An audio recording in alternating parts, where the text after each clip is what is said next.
Hello students, welcome back to the channel Dinesh sir live study. आप मेरे साथ सीख रहे हैं 12th का मैथ्स 2 2020 में आया हुआ नया syllabus chapter number 6 differential equation में। लास्ट लेक्चर में हमने एक्सरसाइज 6.3 जो है हमने कंप्लीट कर लिया था। इस लेक्चर के साथ हमारा स्टार्ट होगा एक्सरसाइज 6.4। एक्सरसाइज स्टार्ट करने के पहले कुछ कंसेप्ट आपको जानने चाहिए। यहाँ पर 6.4 में कुछ डिफरेंसेस है, नया कंसेप्ट इंट्रोड्यूस हो रहा है डिफरेंशियल इक्वेशन का ही। क्या है वो जरा देख लो, बेसिक से हम देखेंगे। होमोजीनियस डिफरेंशियल इक्वेशन, जो इस चैप्टर का बेसिक कंसेप्ट वाला पार्ट था, उसमें मैंने आपको बताया था कि होमोजीनियस डिफरेंशियल इक्वेशन क्या होता है। लेकिन फिर भी यहाँ पर एक्सरसाइज 6.4 के अंदर जो है इसका यूज होने वाला है, और इस ऐसे टाइप के जो क्वेश्चंस होंगे जो होमोजीनियस डिफरेंशियल इक्वेशन है उनको अलग तरीके से जो है सॉल्व करना है। तो वो मैं आपको बताने वाला हूँ, कैसे पहचानोगे कि होमोजीनियस डिफरेंशियल इक्वेशन है। तो होमोजीनियस डिफरेंशियल इक्वेशन मैंने आपको बताया था कि जैसे ये एक इक्वेशन है, यहाँ पर dy dx ये सारे हैं डिफरेंशियल पार्ट है, dx dy। इसके साथ में जो ये पार्ट्स होते हैं जैसे एक्स स्क्वायर इंटू वाई का पावर कुछ नहीं है तो 1 है, यहाँ पर एक्स क्यूब है वाई क्यूब है। तो यहाँ पर जो dx के साथ टर्म है या जो पूरा ये टर्म है ये क्या है, देखो ये इनका जो पावर है 2 + 1 किया तो 3 आता है। ओके, यहाँ पर dy के साथ जो टर्म्स है ये टर्म्स है, यहाँ मल्टीप्लाई नहीं है इसलिए दोनों को अलग अलग समझो, ये दोनों अलग अलग है। इसका पावर कितना है 3, इसका पावर कितना है 3, समझ में आ रहा है। तो ये जितने भी टर्म्स है सबका जो पावर है टोटल पावर, ओके ये 3 है। तो ऐसे जो होते हैं होमो मतलब सेम, तो ये सबका जो पावर 3 है टोटल पावर, तो इसको हम बोलेंगे होमोजीनियस, और ये dx dy होने की वजह से डिफरेंशियल इक्वेशन है। उसी तरह से यहाँ पर देखोगे तो dy बाई डी के साथ x है, यहाँ पर भी देखो tan y अपॉन x के साथ x है, और ये y है। तो यहाँ पर 1 है 1 है 1 है, समझ में आ रहा है। और ये tan वाला जो है ना ये ट्रीगो वाला पार्ट है। तो जो अलजेब्रिक पार्ट है उसका देखोगे कि सबका पावर 1 है। एक और पहचान क्या है ऐसे इक्वेशन की, मैं पहचान क्यों बोल रहा हूँ, पहचानना बहुत जरूरी होगा। अगर एग्जाम में हमें डिफरेंशियल इक्वेशन होमोजीनियस टाइप का आ गया तो इसको सॉल्व करने का तरीका अलग है, सब्स्टिट्यूशन मेथड अलग है।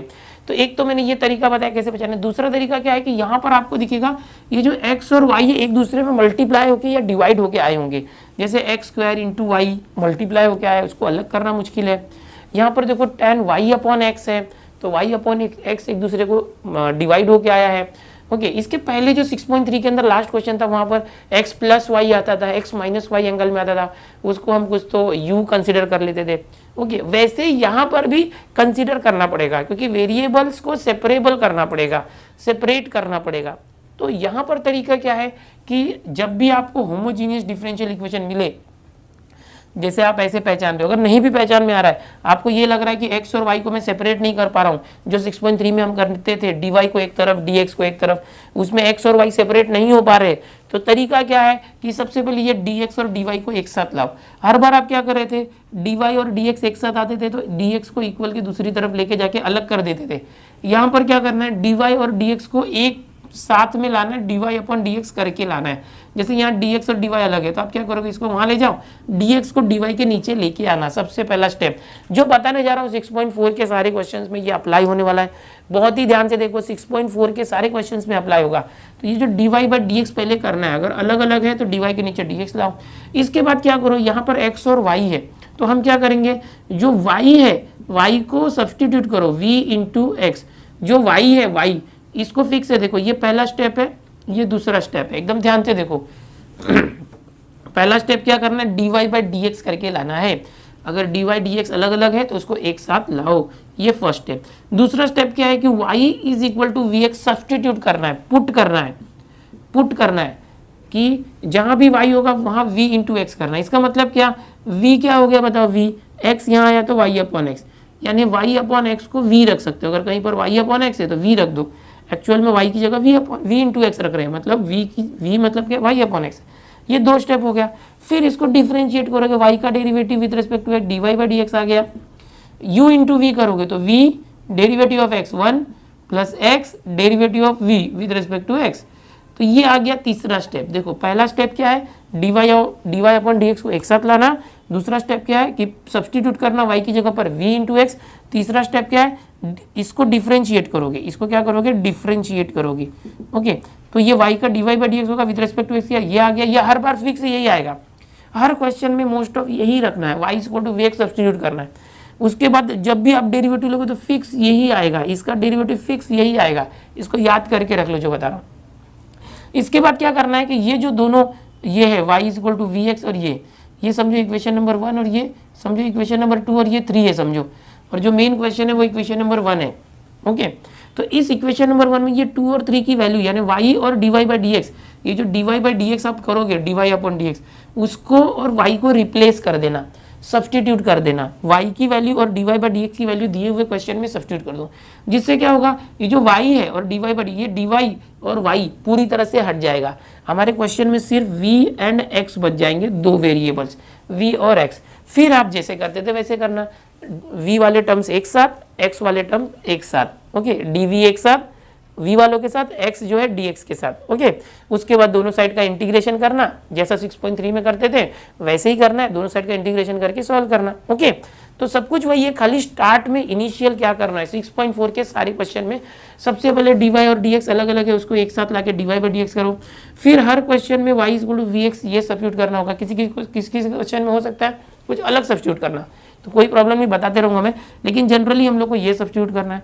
उसके बाद क्या करना है, इसको डिफरेंशिएट करोगे तो विद रिस्पेक्ट टू एक्स ये आ जाएगा, और ये होने के बाद y और dy बाई डी एक्स की जो वैल्यू आई है उसको मेन क्वेश्चन में सब्स्टिट्यूट कर दो, हमारा क्वेश्चन ही बदल जाएगा, क्वेश्चन में से y गायब हो जाएगा, क्वेश्चन में v और x आ जाएंगे, फिर 6.3 के जैसा सॉल्व करना, सिर्फ इतना ही बदलाव है, कोई टेंशन नहीं। चलो शुरू करें क्वेश्चन। अच्छा, यहाँ पर ये अभी मैंने कंसेप्ट बताया, 6.4 का पहला क्वेश्चन स्टार्ट करते हैं।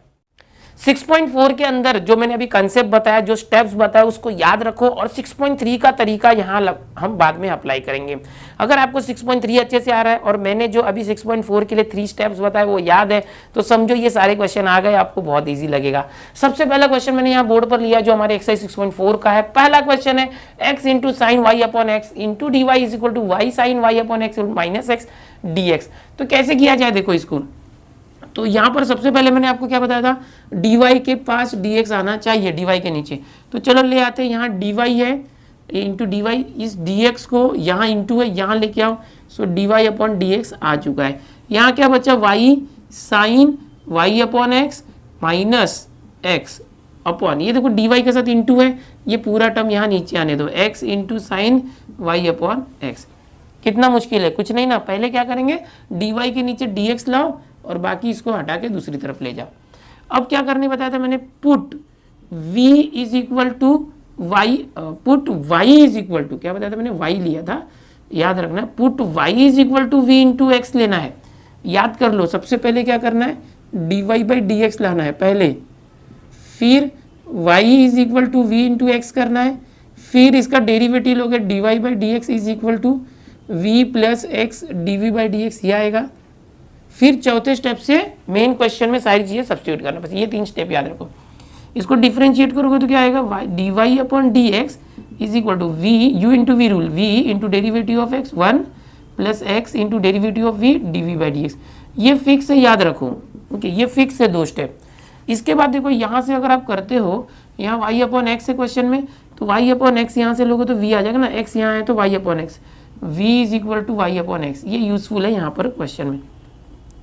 देयरफॉर ओके, इसको आप इस तरह से बॉक्स कर दो ताकि ये सब्स्टिट्यूशन लगे। अब मेन क्वेश्चन यहाँ कंटिन्यू होगा, dy बाई डी एक्स जो है, ओके, या तो आप इसको ऐसे रख सकते हो, इक्वेशन 1 2 या इक्वेशन 1, इस पूरे बॉक्स को कर दो, सब्स्टिट्यूट वैल्यूज, सब्स्टिट्यूट वैल्यूज, एक मिनट, फ्रॉम 1 इन गिवन, या तो इसको 1 रखो, इसको 2 रखो, या तो इसको 2 3 दोनों ऐसे रखो, जैसा चाहिए वैसे करो, फ्रॉम 2 इन इक्वेशन 1 ऐसे कर दिया। तो dy बाई डी एक्स जो है वो क्या है, v plus x D we by D x. देखो ये जो dy बाई डी एक्स था वो चेंज हो गया, उसकी वैल्यू ये थी, इज इक्वल टू y क्या था, v इंटू एक्स। ओके, फिर क्या है, साइन y अपॉन एक्स क्या है, देखो यहाँ से y upon x v minus x upon, ये क्या है x को x रखो, sine y upon x v। Okay, तो ये हमारा क्वेश्चन बदल गया। क्वेश्चन में देखोगे y दिख रहा है आपको, y नहीं दिख रहा है, v दिख रहा है और x दिख रहा है, dv बाई डी एक्स दिख रहा है, y को हमने हटा दिया। तो ये एक तरीका, बस इतना ही नया है। और इसके बाद आप जो करेंगे 6.3 जैसा करो, वेरिएबल सेपरेबल फॉर्म करके, बस हो गया, आप सब कर लोगे आप लोग। अब यहाँ पर देखोगे तो इसको सेपरेट करते हैं, सिंप्लीफाई करो पहले, x ये ऐसे ही रहने दो, ओके, ये v x sine v upon x sine v कर दो माइनस ये जो x के नीचे भी ये ला दो x साइन वी, ये आ गया। यहाँ पर x x cancel, sine v cancel, यहाँ पर x x कैंसिल, ऊपर 1 बच गया। So v plus x D we by D x, यहाँ पर सिर्फ v बच गया, v माइनस यहाँ पर 1 अपॉन साइन v बच गया। अब देखो दोनों तरफ देखोगे ये v है, अगर ये v इस तरफ आता है तो ये v यहाँ भी है, तो v माइनस वी कैंसिल हो जाएगा, 0 हो जाएगा, तो यही कैंसिल कर दो, कर सकते हो ऐसे, ठीक है।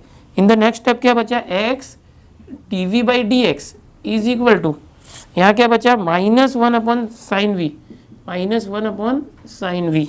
ओके, माइनस कहाँ से आ रहा है, देखो ये माइनस लेके आ रहा है अपने को। अब क्या करोगे, सेपरेट कर दो। जैसे यहाँ dv है, dv ऊपर है, ऊपर ही रहने दो, जो dx है उसको दूसरी तरफ लेके जाओ। अच्छा, ये dx यहाँ गया, अब ये जो साइन v है वो यहाँ आएगा तो इंटू हो जाएगा साइन v, है ना, साइन v यहाँ आया dv के साथ, और ये जो x है यहाँ आ जाएगा -1 अपॉन एक्स आ जाएगा, x ऊपर है नीचे आ गया। इंटीग्रेटिंग बोथ साइड करोगे, साइन v का इंटीग्रेशन कॉस v। इंटीग्रेशन में क्या होता है कि अगर आंसर c से स्टार्ट हुआ, आंसर क्या हुआ c से स्टार्ट हुआ तो माइनस आता है। साइन v का integration minus cos v, answer c से स्टार्ट हो रहा है विथ रिस्पेक्ट टू dv है, ओके, इज इक्वल टू ये माइनस है 1 अपॉन एक्स का इंटीग्रेशन। देखो log x का डेरिवेटिव 1 अपॉन एक्स होता है, तो 1 अपॉन एक्स का इंटीग्रेशन log x हो गया, ओके, और यहाँ पर एक कांस्टेंट आ गया प्लस c। तो यहाँ पर आप माइनस माइनस कर दोगे, अरे माइनस माइनस ये प्लस सी होने की वजह से कैंसिल नहीं होगा, अगर आपको कैंसिल करना है फिर इसको निगेटिव करना पड़ेगा। तो हम क्या करेंगे कि मल्टीप्लाइंग बाई माइनस ऐसे कर सकते हो, तो ये हो जाएगा cos v is equal to log x और माइनस सी, ये हो गया। अब ये आंसर आ चुका है, लेकिन क्वेश्चन में तो y बाई एक्स है, यहाँ तो v आया हुआ है, तो आप क्या करोगे, जहाँ भी v है v की जगह पर y बाई एक्स सब्सटीट्यूट करो, ये v की जगह पर, तो क्या आ जाएगा cos v की जगह पर y बाई एक्स, और ये log x यहाँ है तो minus log x is equal to, ये माइनस c है तो इसको चाहिए तो c1 कर दो और माइनस c को c कर दो, ओके, इस तरह से। या तो आप ऐसे कर सकते थे कि यहाँ पर ये माइनस कॉस वी है तो माइनस log x को यहाँ लाते तो plus log x minus cos we, ये भी कर सकते, माइनस नहीं हटाना तो चलो बताता कैसे। माइनस log x यहाँ पर आया तो plus log x minus cos v is equal to, ये समझो c है, तो log x में तो x है, बट आंसर में ये जो v आएगा ना, लास्ट में याद रखना v को री सब्सटीट्यूट करना है, v तो क्वेश्चन में था ही नहीं ना, तो हमने सब्सटीट्यूट किया था, तो v की वैल्यू y बाई एक्स इसको रख देंगे cos y बाई एक्स और इज इक्वल टू c, ये आ गया आपका आंसर। अब देखो मैं अलग अलग तरीके से बता रहा हूँ, ये एक टाइप का आंसर आ गया। इसी का और आंसर आप ऐसे भी ला सकते थे, जैसे मैं अभी पहले बता रहा था कि यहाँ माइनस से आप मल्टीप्लाई करते हो तो ये हो गया cos v is equal to log x और ये माइनस c हो गया, ओके। फिर ये cos जो v है, v की जगह y अपॉन एक्स आया log x, और इसको चाहिए तो c1 रख सकते थे, माइनस c1 को प्लस c कर दिया तो भी चलेगा। अच्छा, बहुत से लोग ऐसे करते हैं कि यहाँ पर समझो कि जो मैंने dx यहाँ पर लिया है, अच्छा इसको dv के साथ ये यहाँ है आगे पीछे करके, कभी हम लोग यहाँ से इक्वेशन सॉल्व कर रहे हैं तो हो सकता है कि जो dv बाई dx उस तरफ आ रहा हो, तो dv को वहाँ रख के, जैसे dv हमने यहाँ रखा था, dx उस तरफ लिया था, तो dv को वहाँ रख के dx इस तरफ लिया हो, तो ये जो c का पोजीशन वो आगे पीछे कहीं आ सकता है, तो कोई प्रॉब्लम नहीं, आपका आंसर ऐसे आ रहा है या आपका आंसर ऐसे आ रहा है, ओके, तो चलेगा। यहाँ पर अगर आपका आंसर ऐसे रखते हो, यहाँ पर जो था ये कि log x समझो ये वहाँ आता है cos y upon X plus C, ये समझो वहाँ आता है तो भी चलेगा, this is also right answer, समझ में आ रहा है। या log x माइनस, ये cos को यहाँ लेते हो माइनस और यहाँ पर इक्वल टू सी आता है तो भी चलेगा। अगर यहाँ माइनस आ रहा है इस तरह से तो उसको अलग कांस्टेंट देके प्लस किया तो भी चलेगा। तो जरूरी नहीं है कि आपका एक फिक्स पोजीशन है, आपके सॉल्व करने के ऊपर डिपेंड है। तो कम से कम ये log x आना चाहिए, cos y अपॉन एक्स आना चाहिए। अब ये प्लस सी cos y अपॉन एक्स के साथ रखो या log x के साथ रखो, चलेगा। आप ऐसा नहीं बोल सकते कि आंसर गलत है, क्योंकि आपके सॉल्व करने के अलग अलग तरीके से इस तरह से अलग अलग थोड़ा थोड़ा चेंजेस आ सकता है। प्लस सी इंटीग्रेशन नहीं है तो कांस्टेंट जो है, अगर आप यहाँ पर जैसे मैंने बोला dv मैंने यहाँ रखा, dx यहाँ रखा, अगर आप ये dx वाला टर्म यहाँ रखते, dv वाला टर्म यहाँ रखते, तो प्लस सी किसके साथ डालोगे, उधर ही डालोगे ना, राइट साइड में एक ही कांस्टेंट देते हैं, दोनों के साथ कांस्टेंट एक ही निकालते हैं, तो ये dv वाला टर्म वहाँ रहेगा, तब ये जो प्लस सी जो है dv वाले टर्म के साथ आएगा। समझ में आ रहा है। तो इस तरीके से मैं पहले ही आपको बताता कि जो 6.4 है, यहाँ पर आपका जो आंसर एकदम टेक्स्ट बुक के पीछे जो है आंसर उससे मैच नहीं हुआ तो डरना मत, ये आपके करने के ऊपर है कि आप कौन से साइड को लेफ्ट हैंड साइड रख रहे हो, कौन से साइड को राइट हैंड साइड। सारे के सारे आंसर राइट माने जाएंगे। ओके, यहाँ पर मैंने एक आंसर आपको दिया है, इसको ऐसे रखो या तो जो भी आंसर मैंने बताया उसमें से आज चलेगा। तो बहुत सारी चीजें मैंने बता दी है, पहला क्वेश्चन हो चुका है, इसको कॉपी करो, आगे देखते हैं। क्वेश्चन नंबर 2 देखते हैं, बिल्कुल फर्स्ट के जैसे ये। यहाँ पर देखोगे x square minus y square d x है, 2xy इंटू डी वाई है। तो कैसे पहचानेंगे? बहुत से बच्चे बोलते सर 6.3 में भी तो ऐसा था, x square minus y square, इसको यू लेते थे। देखो ये होमोजीनियस डिफरेंशियल इक्वेशन है, यहाँ एक्स और वाई एक दूसरे को लिपटे हुए हैं। देखोगे एक्स इंटू वाई, उसको अलग करना मुश्किल है। यहाँ पर एक्स का जो पावर है 2 है, वाई का पावर 2 है। ओके, यहाँ इंटू में देखोगे तो दोनों का पावर कुछ नहीं है, तो 1 1 मिला के 2 है। तो ये सबके हर एक टर्म का पावर 2 है, तो ये होमोजीनियस डिफरेंशियल इक्वेशन। इसके लिए क्या करना चाहिए? D Y upon D X सबसे पहले लाओगे, D Y upon D X. Okay, तो D Y upon D X लाने के लिए देखो ये जो टर्म है ये डी वाई, ये डी एक्स है। तो डी वाई वाले टर्म को पहले रखो minus 2xy d Y equal के बाद ये जो टर्म है राइट साइड में जाएगा तो ये हो जाएगा माइनस, ये पॉजिटिव है ना, minus x square minus y square d x हो गया। अब क्या करोगे? दोनों साइड से माइनस कैंसिल कर दो, ये आ गया 2xy d Y is equal to x square minus y square. थोड़ा सा इसको अभी सिंप्लीफाई भी करना चाहिए। माइनस माइनस कैंसिल होने के बाद ये डी वाई को यहीं रखते, डी वाई को ये डी एक्स इस तरफ लेके आओ, तो अपॉन डी एक्स हो गया। यहाँ पर x square minus y square है, ये 2xy यहाँ पर आया तो ये 2xy हो गया अपॉन में डिवाइड, क्योंकि मल्टीप्लाई था। तो ये सबसे पहला जो स्टेप है आपने कर लिया है, इसको इक्वेशन नंबर 1 दे दो। फिर क्या सिखाया मैंने? y is equal to put करना है, y is equal to we x, और इसके बाद इसको डिफरेंशिएट करोगे विथ रिस्पेक्ट टू x, तो ये फिक्स है, ये आता ही है। अब बार बार इसको नहीं बताएंगे कैसे डिफरेंशिएट हो रहा है। ओके, अब बॉक्स वगैरह बनाओगे तो अच्छी बात है। नाउ फ्रॉम 1 एंड 2 सब्सटीट्यूट करना है, ये जो 1 और 2 है, 2 वाली चीज़ें 1 में सब्सटीट्यूट करो। जो D Y by D x है वो देखोगे तो ये आ चुका है v plus x D we by D x, ये D Y by D X इससे रिप्लेस हो गया, ये रहा देखो, is equal to x square Y square क्या, वाई क्या वी एक्स है, वाई क्या है वी एक्स, और ये वाई का स्क्वायर है तो दोनों का स्क्वायर हो गया, अपॉन 2x, फिर वाई है, वाई क्या है वी एक्स है, वी एक्स, ये हो चुका है सब्सटीट्यूशन। अब सॉल्व करो, ये देखो ये v plus x D we by D x है, यहाँ पर देखोगे तो एक्स स्क्वायर कॉमन बच गया 1 माइनस वी स्क्वायर, अपॉन यहाँ पर 2x एक्स स्क्वायर और v एक्स स्क्वायर से एक्स स्क्वायर हो गया cancel, d v upon D x is equal to 1 minus v square upon 2v, ये जो v है प्लस में उस साइड लेके जाओ तो माइनस v हो गया, ठीक है, v को उस तरफ ले गया। सिंप्लीफाई करो आगे फटाफट, dv अपॉन dx है, देखो सारी चीजें आप कर चुके हैं 6.3 में, फटफट करते हैं, 1 minus v square minus 2v into v, तो 2v स्क्वायर आ गया अपॉन, और अपॉन में 2v रह गया। अब सेपरेबल करेंगे, वेरिएबल सेपरेबल फॉर्म, तो सबसे पहले सिंप्लीफाई कर लो, 1 minus v square minus 2v तो माइनस 3v स्क्वायर आ गया ना, 1 दोनों निगेटिव ऐड हो गया। अब क्या करेंगे, ये dv और x, अरे कुछ रह गया क्या, ये x रह गया, देखो यहाँ पर x dv by D x, भूल गया था मैं, v उस तरफ ले गए, ये x है, x यहाँ पर है। ओके, अब यहाँ पर dv, एक मिनट, dv ऊपर है, dv को इसी साइड रखो, dx अपॉन में dx को उस तरफ लेके जाओ, ये जो x है dv बाई डी एक्स के साथ मल्टीप्लाई था, x वहाँ गया तो 1 अपॉन एक्स डिवाइड हो गया, और ये dv है, dv ये साइड जो पूरा v वाला टर्म है उसको इस तरफ लाओ, तो ये 2v ऊपर आ गया, और 1 माइनस 3v स्क्वायर जो है यहाँ पर आ गया इस तरह से, ठीक है। अब देखो ये dv वाले पार्ट्स अलग हो गए और dx वाला पार्ट अलग हो गया। अब जैसे आप 6.3 के अंदर करते थे उसी तरह से सॉल्व करो, क्या करोगे, दोनों का इंटीग्रेशन ले लो, चाहिए तो यहीं पर इंटीग्रेशन दिखा सकते हो, इंटीग्रेशन और ये इक्वल के बाद इंटीग्रेशन, इसी स्टेप में कर दिया। फिर आगे देखो इसका इंटीग्रेशन कैसे करोगे, एडजस्टमेंट करना पड़ेगा, 1 माइनस 3v स्क्वायर 2v, देखो यहाँ डेरिवेटिव जो डिनोमिनेटर उसका क्या होगा, 1 माइनस 1 का डेरिवेटिव 0 माइनस 3v स्क्वायर, तो माइनस 3 2 6v होता है, तो इसका डेरिवेटिव ऊपर लाने की कोशिश करो, माइनस 6v, माइनस 6v कैसे आएगा, अगर मैं यहाँ 3 से मल्टीप्लाई करता हूँ तो ये 3 2 6 हो जाएगा, अगर 2 में 3 से मल्टीप्लाई किया तो 6 हो जाएगा, तो 3 से डिवाइड भी करना पड़ेगा, बट यहाँ तो माइनस लाना है तो आप यहाँ माइनस कर दो और यहाँ माइनस कर दो, माइनस माइनस प्लस हो जाएगा।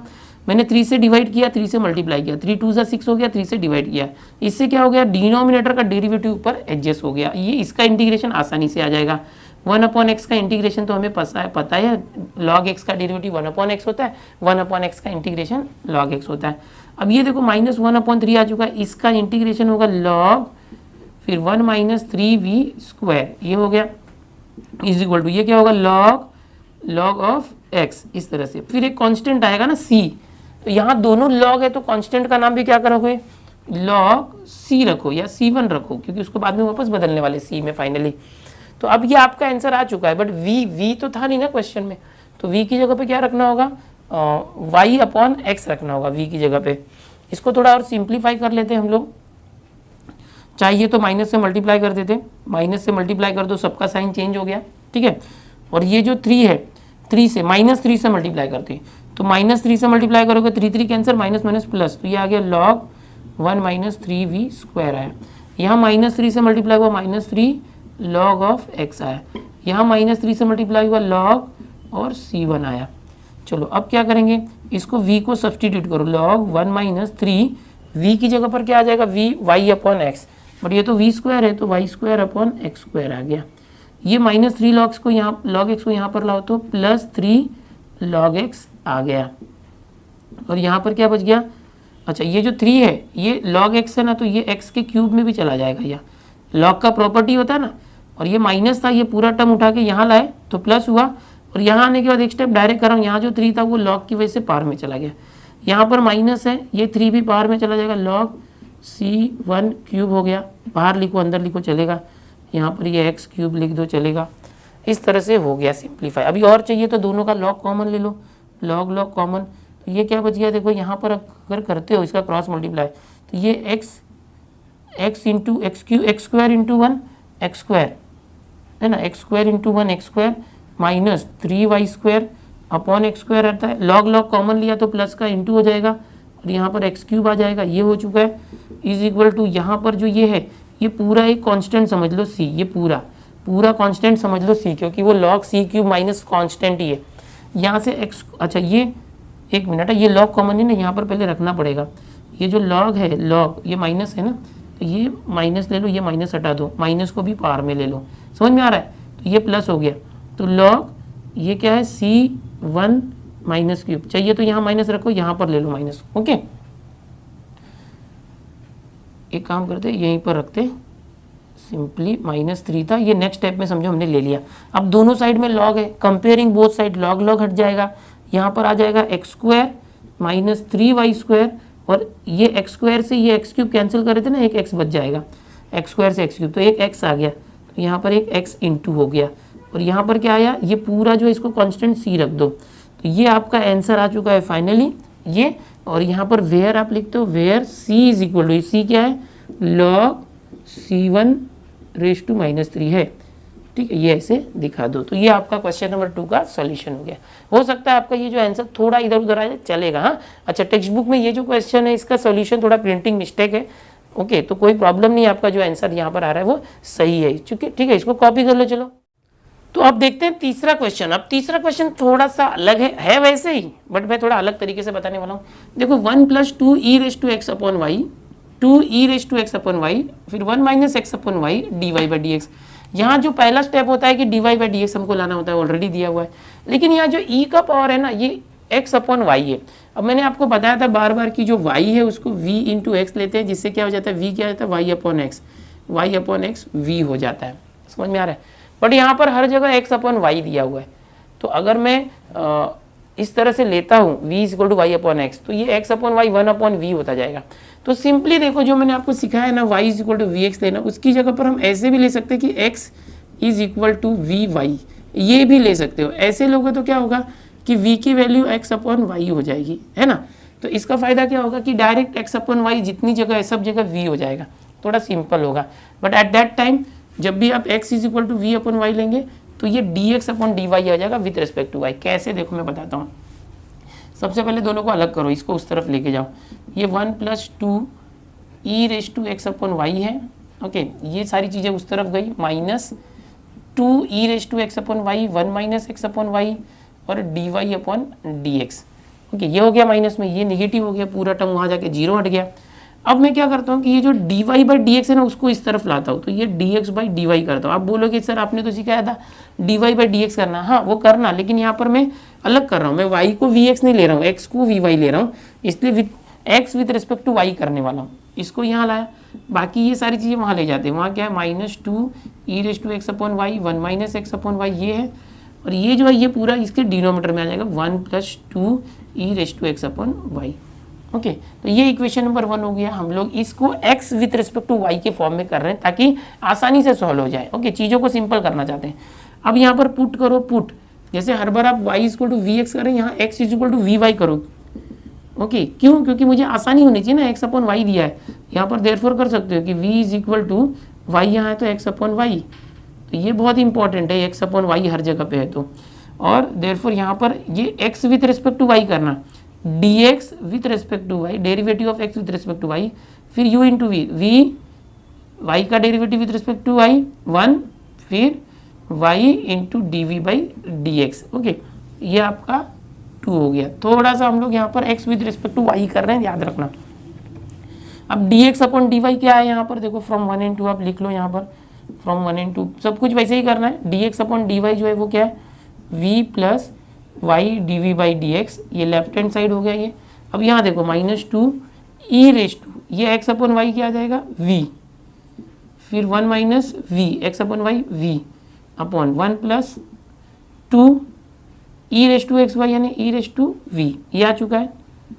अब देखो यहाँ पर देखोगे तो ये v है, v को उस तरफ ले जाओ तो ये बच गया y dv/dx = एक मिनट, ये यहाँ पर मिस्टेक हो गया। देखो विथ रिस्पेक्ट टू y कर रहे हैं ना, विथ रिस्पेक्ट टू y करना है यहाँ पर, विथ रिस्पेक्ट टू y, क्योंकि अब है ना जैसे कि पहले हम करते थे तो x पूरी तरह से हट जाता था, अब y पूरी तरह से नहीं, पहले हम करते थे तो y पूरी तरह से हट जाता था, v और x बचता था पहले दूसरे क्वेश्चन में। ऐसे तरीके से करोगे तो हमारा जो x पूरी तरह से हट जाएगा, सिर्फ y बचेगा। देखो अब x कहीं नहीं दिख रहा है। ओके, यहाँ गलती से मैंने x लिख दिया था, y करना था। अब क्या होगा, ये जो v था उस तरफ लेके जाओ, तो वहाँ ऑलरेडी -2 e⁻v 1 - v है अपॉन 1 + 2 e⁻v, ये जो v है वहाँ गया तो -v, ये आ गया। अब इसको आप क्रॉस मल्टीप्लाई कर लो चाहिए तो, इसको सॉल्व करने के लिए क्रॉस मल्टीप्लाई, ये मैंने समझाने के लिए किया था, इसको हम मिटा देते हैं यहाँ से। तो ये हो गया y dv/dy = अब ये देखो क्रॉस मल्टीप्लाई करोगे तो ये -2 e⁻v है, -2 e⁻v 1 - v है यहाँ पर, ये यहाँ गया तो v × 1 प्लस माइनस है v × 1 + 2 e⁻v है ना, v × 1 + 2 e⁻v, और अपॉन में यही आ जाएगा 1 + 2 e⁻v × 1, यही आ गया 1 + 2 e⁻v × 1, यही आ गया, ये पूरा अपॉन है। ओके, उसके बाद देखो क्या करना है, ये y dv/dy यहीं रखो। अब सिंपली इसको मल्टीप्लाई कर दो अंदर, -2 e⁻v × 1, तो यही आ गया, माइनस +2, फिर ये v e⁻v। ओके, फिर -v अंदर जाने दो, -v × 1 -v, फिर -v इसमें मल्टीप्लाई तो -2v e⁻v, और डिनोमीटर में है 1 + 2 e⁻v। यहाँ देखो ये दोनों सेम टर्म है, 2v e⁻v 2v e⁻v, एक माइनस एक प्लस है, कैंसिल आउट हो गया। तो ये y dv/dy आ गया, और ये -2 टाइम्स, अब माइनस दोनों का कॉमन ले लेते हैं, ठीक है, थोड़ा सिंपल हो जाएगा, माइनस कॉमन, तो ये आ गया 2 e⁻v + v, दोनों का माइनस कॉमन, और यहाँ पर 1 + 2 e⁻v आ चुका है। ओके, अब क्या करो, देखो ये dv ऊपर है, dv को इस तरफ ही रखो, ये dy नीचे, उसको उस तरफ ले जाओ, dy को, ये y × था, dy वहाँ चला गया तो y को भी ले जाओ, तो 1/y हो गया। अब dv इस तरफ है तो ये पूरा जो v वाला टर्म है उसको यहाँ लाओ, तो ये हो जाएगा 1 + 2 e⁻v ऊपर, और ये जो हो जाएगा 2 e⁻v + v नीचे, और ये माइनस ये तो यहाँ लाओ या तो यहीं रख दो।